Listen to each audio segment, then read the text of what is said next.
Jarrett Roser here with Malik Nabers, star wide receiver, athlete from Como High and Lafayette, and one of the undeniable hottest names on the recruiting trail in Louisiana, if not the nation, for this 2021 class heading into your final summer of high school.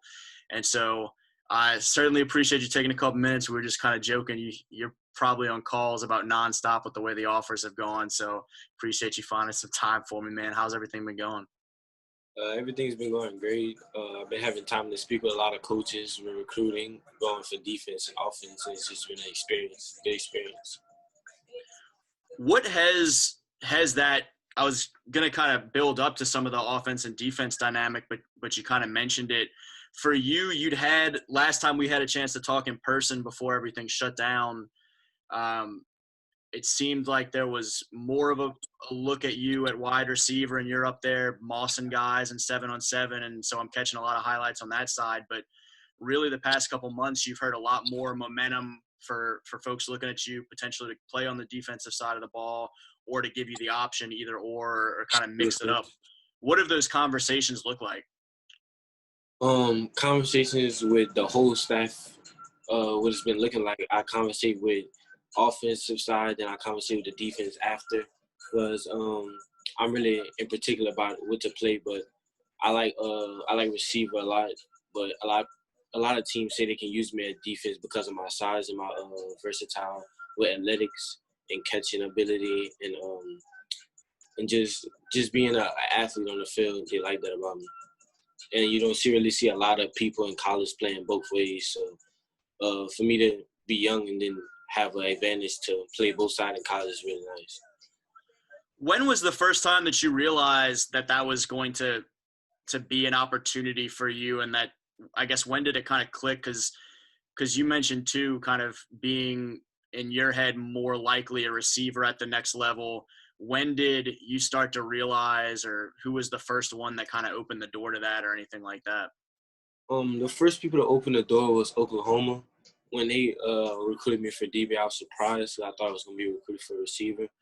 But the cornerback coach said he likes my size and my strength and my ability to guard any receiver on the field.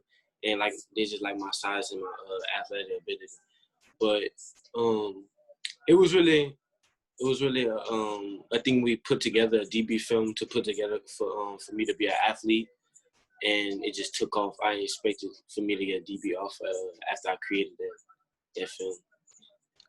Some of these more recent offers, you've had just some great ones continue to fall into place where you're at this point coast to coast and probably something from just about every conference in the country. Notre Dame's in there, both Michigan schools. You mentioned Oklahoma. Miami's been involved for a while and high on your list. Louisville, Kentucky, Houston, and Texas.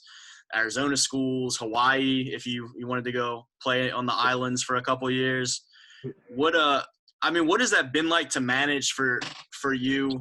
You're not a silent guy, but you're not big in everyone's face talking and kind of self-promoting and stuff. So what's it been like to have that much attention come your way and have that many conversations to have, and then also know that many opportunities are lining up for you and your family? It's been a humble experience. I don't really brag a lot, so I just keep it all to myself. But it's been going crazy. My phone been blowing up a lot. People from all over has been contacting me, asking for interviews and all stuff like that. And just being able to talk to a lot of coaches and meet them and just build a relationship with a lot of coaches from around the world that I thought as a child you'd never see really happen. But it's been a humbling experience. Who have been some of the programs that you've heard the most from consistently of late, I guess, through a lot of this process? Who were the ones that have really kind of been on you as much as anyone? Michigan, Miami, Oregon, Oklahoma. Well, I only talked to the DB coach at Oklahoma. Oregon, I talked to the head coach, the offensive coordinator, the receiver coach, the assistant receiver coach. Miami, I talked to the whole staff. Virginia and Georgia, I talked to Georgia a lot. And that's it. That's all. In my top 11, that's why a lot of people I talk to. Yeah, you obviously some of that, I guess, continued communication and the rapport and the relationship with staffs is something that's been really important to you. What are some of the other aspects that as you kind of weigh some of these schools and these opportunities kind of stand out as big factors for you? I mean, you've certainly got some time before you have to make a decision this winter, but have you started to kind of sort through it a little bit in your head and figure out what your priorities are? Yes, sir. I kind of really sort through it a lot.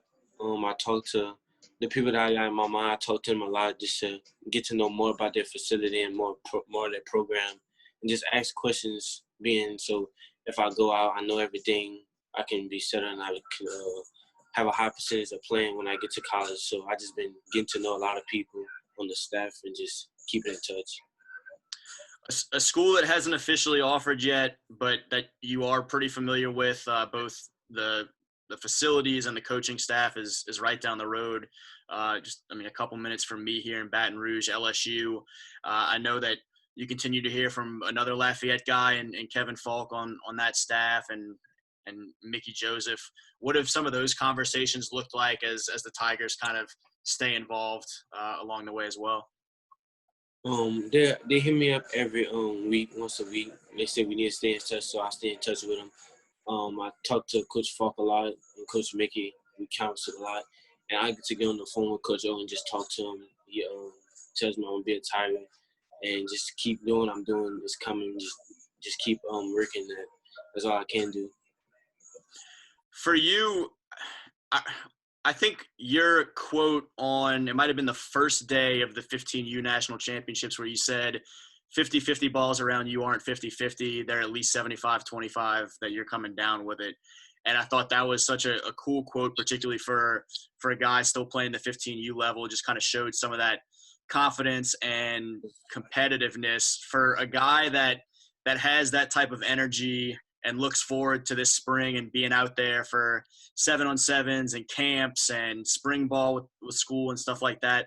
What has this spring been like? How have you been able to kind of stay after it despite some of those limitations? Spring has actually been fun. To say all this is going on, I really been able to stay in shape and still be able to work out. So I work out with like one of my friends. His name is Dylan Manai. He go to Southside. He's a quarterback. So we just work out a lot. And I work out with my cousin Jordan Allen. We work on DB stuff because this year I'm gonna have to play defense. So for my high school, so I just been working with him, just having him a DB and me not being a DB. I played it, but I really don't know a lot like he does. So just for me to teach him about some stuff receivers do, and for him to teach me about stuff DB defensive backs do, is helping us both really with our career. So we just keep staying focused and helping each other, just with family. I know you hadn't been in any kind of rush recruiting wise and just kind of taking it all in. Do you have any upcoming timeline in mind in terms of whether trimming that list or anything along those lines, or right now everything's pretty much on hold? I was thinking about dropping the top 3 maybe on my birthday and just keep in contact with those coaches and just keeping everything just smooth running. Well, I don't have a lot of people calling me and just asking me questions about this facility. So I was just dialing everything down just to keep it smooth and just finish my senior year with no problems. And keep focused. Yeah, you gotta calm down the phone bill. They blowing up all your anytime minutes and whatnot, like they used to say. Yeah. When's your birthday? July 28th. Awesome, man. So yeah, right at the end of the summer before you guys get into hopefully a full camp and everything like that. Good deal, man. Any other big thoughts since the last time we had a chance to chat? Or you think we kind of covered it? We covered everything. Good deal. He's Malik Nabers, one of the hottest names on the recruiting trail in Louisiana and really around the country. One of the top jump ball catchers in this 2021 class and really kind of rounding out his game overall. Actually, it just made me think, you started to draw some comparisons to Jamar Chase at your age. What has that been like to hear recently as people kind of make that comparison, whether it be our Jimmy Smith or anybody else that's kind of mentioned that? That's been great because as kids we look up to those that's in the spotlight. So it's been nice. I've been I recently talked to Coach Mickey, and he told me, yeah, you symbolize Jamar Chase in a real demeanor, and so to see that I'm being on the right track to being a good receiver is it's a great. So Yeah.